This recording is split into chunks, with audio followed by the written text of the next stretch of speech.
10 Premier League fixtures, 10 Premier League players, plus one Passion Merchant of the Week, giving you your Team of the Week. This is Passion Merchant FC. I'm Miles. Let's go. Obviously, Everton-Brighton was the first game at the Hill Dickinson, so the atmosphere was always going to be crazy. And to be fair, I think it's only right that Jordan Pickford is the first player in the Team of the Week. Yes, there were other players who we might get onto in a little bit that had great games and potentially, some would say, looked like they were in the form that they were before they made certain moves. But Pickford has probably been Everton's best player for the last, 4 or 5 consistent years? I honestly don't think there's another goalkeeper in the league who can do what he's done.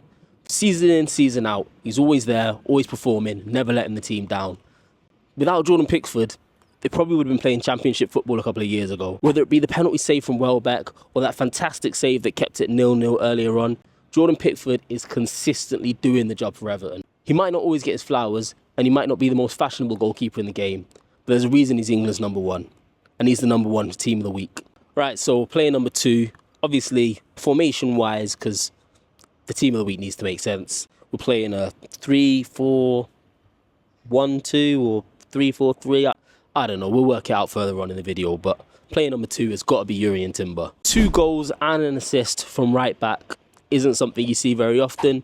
And yes, they were 2 set-piece goals, but in all honesty, that's what Arsenal do. They're specialists at set-pieces. It's nothing new. They do it game in, game out. If you had him in your FPL team, congratulations. I saw one guy triple captained in. That's crazy. I don't know what foresight you had, but bravo. Joachim Andersen is an unsung hero yet again. The guy made 8 clearances, 2 interceptions, 1 tackle. I think he had something like 91% pass accuracy. That was from 66 passes. 81 touches of the ball, 8 accurate long passes and 1 key pass from centre-back. He was doing it at Palace. He's been doing it for Fulham. But the guy deserves his flowers, man. All right, so first and foremost, this guy is not a centre-back. But like I said, I need to make the formation work. So Michael Coyote, he plays at right-back, but he's playing right-sided centre-back in my back 3. Argue with yourselves about it. Defensively, he put a shift in. Made 1 interception, 2 clearances, 3 blocks, 5 tackles, 100% pass accuracy, won 6 of his 9 ground duels, 1 of his 2 aerial duels. He balled out from the back. So for your midfield, we'll start off with your 2 holders. At centre mid, Polinia. He registered 1 block, 2 clearances, 4 tackles, a goal. He won 8 out of his 12 combined duels. I probably could have picked anyone out of that Tottenham Hotspur midfield for, the 4th consecutive season. They've come in, they've just caused problems, man. I don't get it, because Pep is a mastermind. Everyone knows that. It's not a secret. He's arguably the best manager to ever manage in the game. But Spurs have got him pegged. Whether it's Frank, Jose, Postecoglou, it doesn't matter. Every single time, they do the job.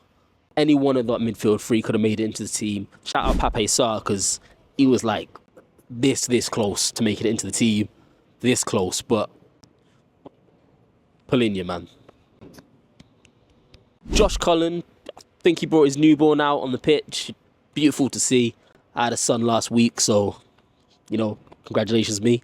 The goal he scored is beautiful. The little pass kind of into the bottom right-hand corner. A little bit of bend on it as well.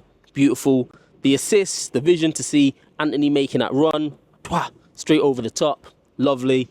To be fair, Anthony could have been the guy that made it into the squad as well, but, Cullen, great game. Okay, so I've literally just this second decided that we're going from a 3-4-3 to a 3-4 with 2 banks of 2 and then a 3 ahead. Tactically, the team is washed, but for the sake of this video, it makes sense. So I guess you'd kind of call it the next attacking midfield role. Tavernier. Look, he just had a good game. He was just consistent, did all the right things, made all the right choices, got himself the winning goal, so it turned out to be, had, I think, about 93% pass accuracy. He's just doing the job right. He ended the game with 2 shots on target, 2 successful dribbles, 3 accurate long balls. Did he light the world on fire? No. To be fair, it wasn't the best game. It wasn't the game of the week, which we will 100% get onto later, but he played well. All right, so for my second attacking midfield, someone who didn't actually play attacking midfield this week, he's my Passion Merchant player of the week. It's Jack Grealish. We are so back, bro. Like, Jack Grealish is back. It wasn't Jack Grealish that we remember from Villa, but there was glimpses, do you know what I mean? Was he the best player throughout the whole weekend's fixtures? Probably not, no, but this is Passion Merchant FC. We salute Passion Merchants. We salute players who can bring back that joy, that engagement, that fun to football. And yo, that's exactly what we loved about Jack Grealish originally. When he was at Villa, that's all he did. Every time he got on the ball, you were on your feet. You couldn't wait to see what was happening. I remember when he was getting call-ups for England, people were fuming because he was on the bench. People were begging for him to get onto the pitch. We might get that player back.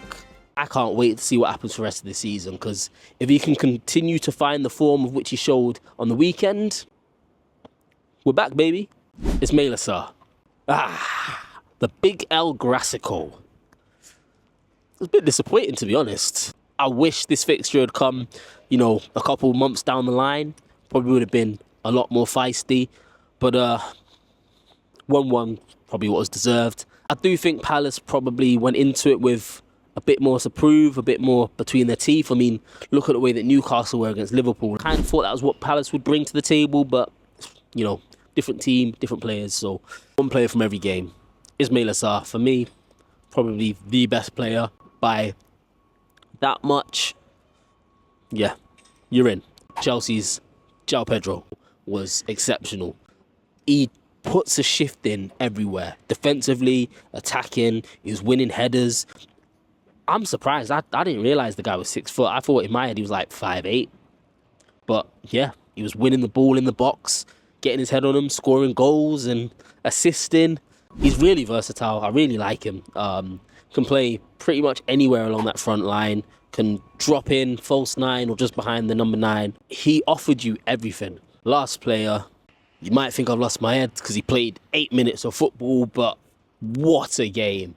16-year-old Rio Ngumoha. This was very obviously the best game of the entire weekend. Firstly, Newcastle, they came to fight. Anthony Gordon obviously got himself sent off, which, yes, wasn't ideal, but if I was a Newcastle supporter, I'm not mad at that, because it was personal. This whole Isaac saga, it's very clearly personal to Newcastle. Unfortunately, Ngumoha came to ruin the party. I know he was frightening during pre-season. I caught a little bit of it, but I don't think anyone expected this. Wow, the game itself was exceptional. It set itself up for someone to come in and do the business, and 16 years old, man. What was I doing at 16? Now, the way he took that finish, it was like he was 28 years old, been playing Premier League football for years. Composed, calm, the curl on it. To be fair, the entire weekend was kind of made from stories of young players. Max Dowman, Ngumoha, Estavio, all of them making massive impacts. And I think the future of the Premier League it's in very good hands. But yeah, that's my 11. Team of the week, game week 2. I'm Miles. This is Passion Merchant FC. Thanks for locking in.